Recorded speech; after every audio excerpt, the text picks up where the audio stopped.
शुभ प्रभात। मैं doctor K V Bhosale, arts science and commerce college Ramanagar Puri. इसके पहले विभाग 1 सत्र 1 के अंत में इसके पहले आपने साहित्य के बारे में देखा है। आपने इस जो किताब है साहित्य जगत, इस किताब के अंतर्गत जो पहली कविता है उस कविता का शीर्षक है भिक्षुक, और उसके कवि जो है वो कवि निराला जी हैं। यहाँ सबसे पहले इस कविता के कवि का परिचय आपको देखना होगा, क्योंकि कवि के परिचय से ही अथवा कवि के परिचय के आधार पर ही, कवि के व्यक्तित्व के आधार पर ही उसका जो साहित्य है वो साहित्य समाज पर या पाठक के लिए कितना प्रभाव डालता है अथवा किस प्रकार का संदेश देता है, सीख देता है, वह इसके अंतर्गत देखा जाता है। इसलिए सबसे पहले निराला जी का परिचय यहाँ पर देखेंगे। यहाँ निराला जी यानी सूर्यकांत त्रिपाठी निराला जी, कवि सूर्यकांत त्रिपाठी निराला जी। तो सूर्यकांत त्रिपाठी निराला जी का जन्म तिथि जो है वो जन्म तिथि इस प्रकार है। उनका जन्म 21 फरवरी 1896 में हो गया। 21 फरवरी 1896 में। यहाँ 1896 में जन्म लिए हुए कवि जो ने बंगाल के हैं, बंगाल के मेदिनीपुर जिले के अंतर्गत महिषादल राज्य के एक कान्यकुब्ज परिवार में उनका जन्म हुआ है। कान्यकुब्ज परिवार में उनका जन्म हुआ है। तो इस प्रकार एक सामान्य परिवार में जन्म लिए हुए जो कवि है उन्हें बचपन में सूर्य कुमार के नाम से पहचाना जाता है। सूर्य कुमार उनका बचपन का नाम है। तो सूर्य कुमार इनका बचपन का नाम है, और उसके साथ जो निराला जो है कहा जाता है, सबसे पहले कह दिया कि भिक्षु यह कविता निराला की है। तो निराला यह उनका उपनाम है, उपनाम निराला है। तो परंतु आगे चलकर सूर्यकांत त्रिपाठी जी निराला के नाम से ही पहचाने जाते हैं या प्रसिद्ध हो चुके हैं। यहाँ निराला के नाम से पहचाने जाने वाले जो कवि है उनकी प्रारंभिक शिक्षा महिषादल राज्य में हुई है। महिषादल राज्य के अंतर्गत उनकी प्रारंभिक शिक्षा हो गई। महिषादल राज्य में प्रारंभिक शिक्षा हो गई। तो इस प्रकार यहाँ प्रारंभिक शिक्षा के पश्चात प्रत्येक व्यक्ति धीरे धीरे आगे बढ़ता है। उसी प्रकार यहाँ निराला जी भी अपने जीवन में आगे बढ़ रहे हैं। तो यहाँ बंगला में उन्होंने 10वीं तक की शिक्षा प्राप्त की। 10वीं तक की शिक्षा बंगला में। तो इस प्रकार बंगला में शिक्षा प्राप्त की, परंतु आगे देखिए यहाँ 10वीं शिक्षा जिस समय ले रहे थे तो उसी समय 10वीं शिक्षा में वे अनुत्तीर्ण हो चुके हैं।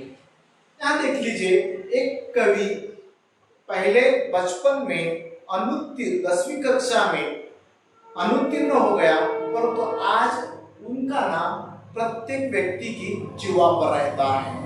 तो इस प्रकार यहाँ अनुत्तीर्ण हो गए। परंतु देख लीजिए, यहाँ व्यक्ति अगर आशावादी है अथवा व्यक्ति कुछ करना चाहता है अंदर से, तो उसी समय वह अपनी आशा को आगे रखकर अपना जो उद्देश्य है अथवा जो ध्येय है वो पूर्ण करने की दृष्टि से कोशिश करता है। उन्होंने यहाँ 10वीं कक्षा फेल हो गए, इसका मतलब शिक्षा नहीं छोड़ दी, तो उन्होंने घर पर ही यहाँ 3-4 भाषाओं का अध्ययन किया है। उन्होंने संस्कृत का जो अध्ययन है वो घर पर किया है। संस्कृत, अंग्रेजी,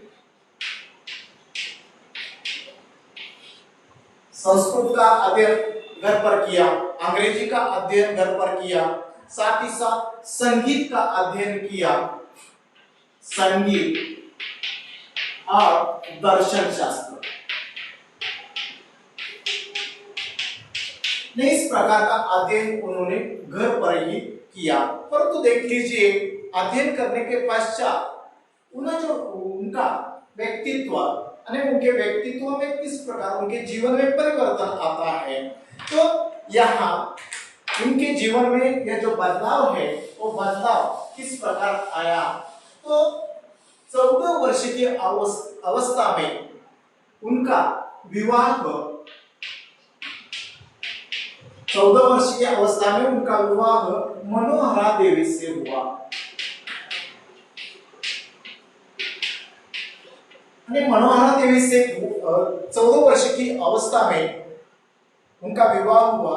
परंतु देख लीजिए कि जैसे कहा जाता है कि इस संसार में प्रत्येक व्यक्ति की श्रेष्ठता के पीछे अथवा प्रत्येक व्यक्ति का व्यक्तित्व जो अपने यहाँ श्रेष्ठ स्थान पर पहुंचता है, उसके पीछे एक स्त्री का हाथ होता है, पत्नी का हाथ होता है।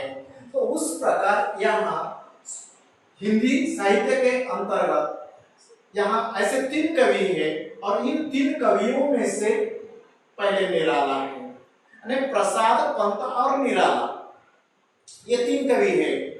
प्रसाद, निराला और तुलसीदास, ये 3 कवि हैं। तो इन 3 कवियों का आज जो नाम है वो उनकी पत्नी के कारण है, उनकी स्त्री के कारण है, क्योंकि यहाँ मनोहरा देवी की प्रेरणा से यहाँ पहले देखिए संस्कृत का अध्ययन किया, अंग्रेजी का अध्ययन किया, संगीत का अध्ययन किया, दर्शन शास्त्र का अध्ययन किया, परंतु वह श्रेष्ठ साहित्य में श्रेष्ठ कहां पर बने?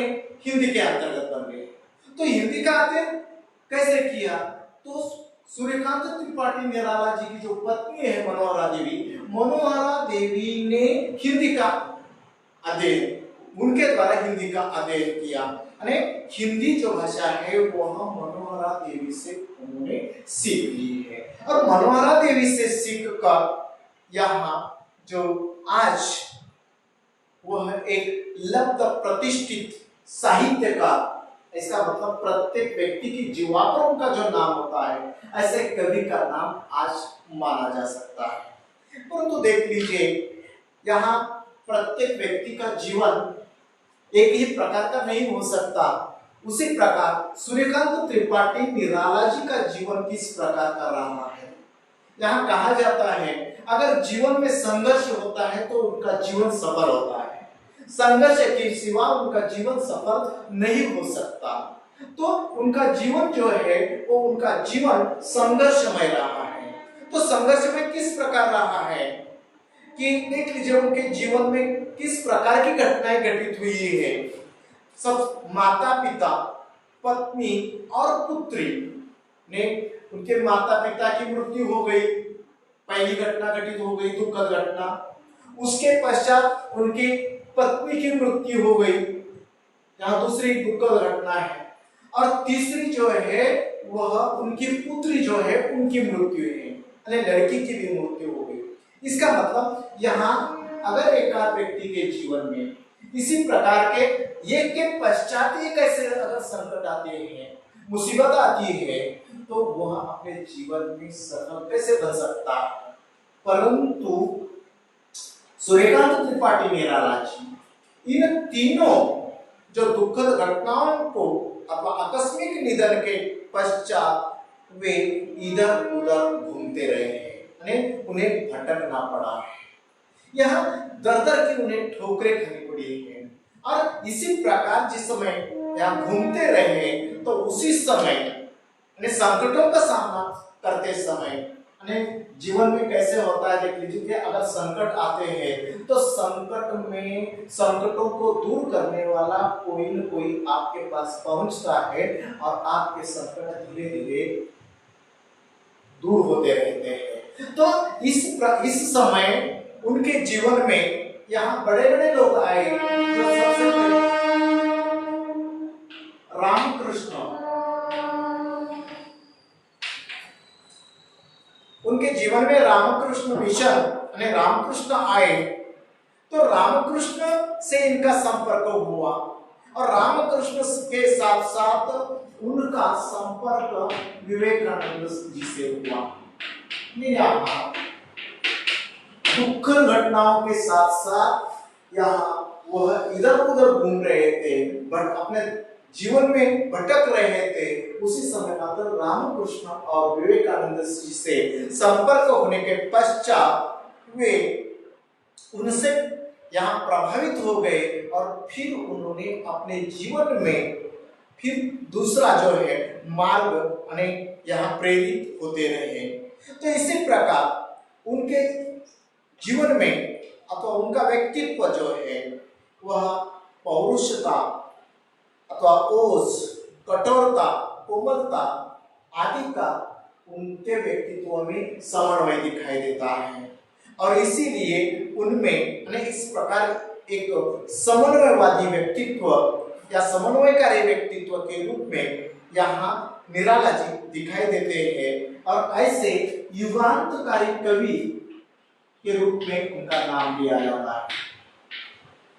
युगांतकारी कवि एक युग के अनुसार परिवर्तन की क्षमता उनके साहित्य में दिखाई देती है। युगांतकारी कवि के रूप में अथवा वे मुक्त छंद के प्रणेता भी माने जाते हैं। मुक्त छंद के प्रणेता,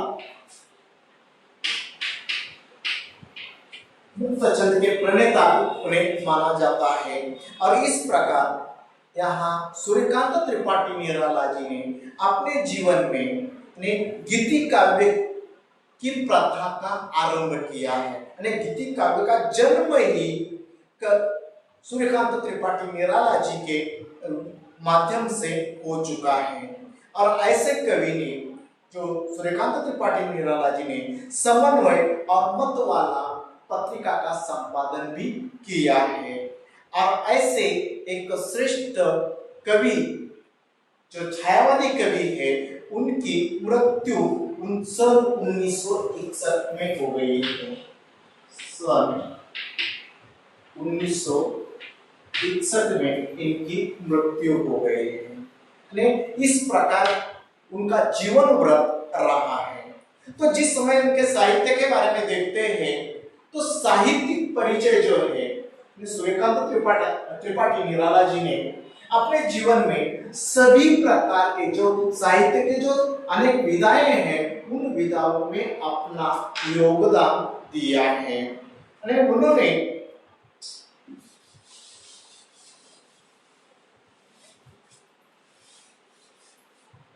साहित्य के जो भेद है अथवा साहित्य के काव्य के जो प्रकार है, सबसे पहले उन्होंने काव्य लिखा है।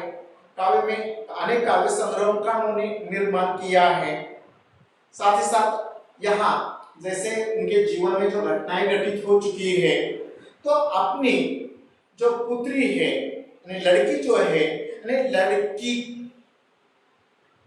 लड़की की मृत्यु के पश्चात उनकी जो उनका जो संस्मरण है अथवा उनके बारे में अपनी लड़की के बारे में एक कुकुर मुत्ता नाम की कविता लिखी है जो अथवा उनकी जो कन्या सरोज है सरोज स्मृति नाम का उनका काव्य संग्रह है। सरोज स्मृति काव्य संग्रह के अंतर्गत यह जो कविता है वो कविता है उनकी स्मृति को ध्यान में रखकर अथवा उनकी स्मृति भी उन्होंने काव्य का निर्माण किया है।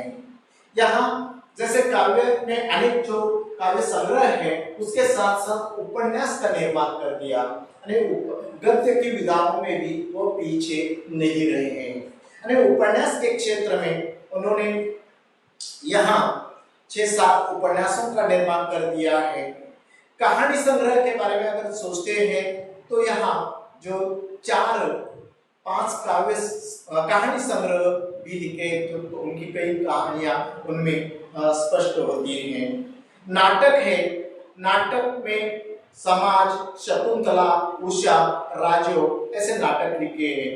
निबंध है, जीवनी है, रेखा चित्र है, आलोचना है। साहित्य की विभिन्न विधाओं में अपना योगदान उन्होंने दिया है। तो इस प्रकार यहाँ साहित्य का परिचय देखने के पश्चात वे उनके बारे में जो यहाँ पहले बता दिया कि युगानुकूल कवि है। सूर्यकांत त्रिपाठी निराला जी एक छायावादी कवि, छायावादी कवि साहित्य में भाषा के अंतर्गत यहाँ 4 है: पंत, प्रसाद, निराला और महादेवी वर्मा। सुमित्रानंद पंत, जयशंकर प्रसाद, यहाँ सूर्यकांत त्रिपाठी निराला और यहाँ जो महादेवी वर्मा, 4 छायावादी कवि हैं। तो 4 छायावादी कवियों में से सूर्यकांत त्रिपाठी निराला जी ने वे एक प्रगतिशील कवि है, प्रयोगवादी कवि है, दार्शनिक है और साथ ही साथ यहाँ चिंतनशील कवि के रूप में उनका नाम लिया जाता है। तो इस प्रकार यहाँ चिंतनशील कवि, विचार करने वाले कवि, समाज के बारे में सोचने वाले कवि के रूप में उनका नाम लिया जाता है। उन्हें कहा जाता है कि जन जीवन के सजग कवि हैं, जन जीवन के सजग कवि। यहाँ समाज का जो चित्र है, समाज का जो विचार है या समाज की जो घटनाएं हैं, समाज जीवन में जो घटता रहता है, उसका चित्रण इसके अंतर्गत यहाँ पर किया गया है। तो इस प्रकार यहाँ एक सजग कवि के रूप में अथवा अपने साहित्य में उन्होंने किस विषय को लिया गया है, जो सामाजिक रूढ़ी परंपरा है, जो प्राचीन काल से चली आ रही है, उन सामाजिक रूढ़ी परंपरा का चित्रण करने वाले कवि अथवा रूढ़ी परंपरा का विरोध करने वाले कवि, रूढ़ी परंपरा के साथ अथवा जो समाज जीवन के लिए, समाज के लिए घातक है, व्यक्ति के लिए जो घातक है, ऐसे इसका विद्रोह की भावना जो है उनके अंतर्गत उन्हें देखने को मिलती है। उनके साहित्य में सामाजिक विषमता, शोषण आदि पर व्यंग्य कसा हुआ है। सूर्यकांत त्रिपाठी निराला जी इस संसार में जो 2 वर्ग है, एक शोषक और दूसरा शोषित। शोषक एवं शोषित वर्ग के बारे में विचार व्यक्त कर दिया है और व्यंग्य भी कसा है समाज पर। ऐसे निराला ने हिंदी कविता को एक नई दिशा, नई गति और गरिमा प्रदान करने का प्रयास किया है और इस प्रकार कविता को मुक्त छंद पर प्रदान करने में इनका बहुत योगदान रहा है। इस प्रकार यहाँ सूर्यकांत त्रिपाठी निराला जी के जीवन व्रत और उनका व्यक्तित्व किस प्रकार है, उनके व्यक्तित्व में उनका व्यक्तित्व प्रभावित किसके कारण हो गया, उनमें योगदान उनके पत्नी का किस प्रकार रहा और आज किस प्रकार अपने सबके सामने वे आते रहते हैं, साहित्य के माध्यम से आते रहते हैं और उन्होंने इसमें अपने जीवन में साहित्य लिखते समय ने यहाँ समाज का चित्रण किस प्रकार किया, ने सामाजिक रूढ़ियों परंपरा का विरोध किस प्रकार किया, यह देखने को मिलता है। यहाँ पर रुकते हैं, आगे उनकी अपनी कविता के बारे में अथवा जो भिक्षु कविता के बारे में अगले पीरियड देखेंगे। धन्यवाद।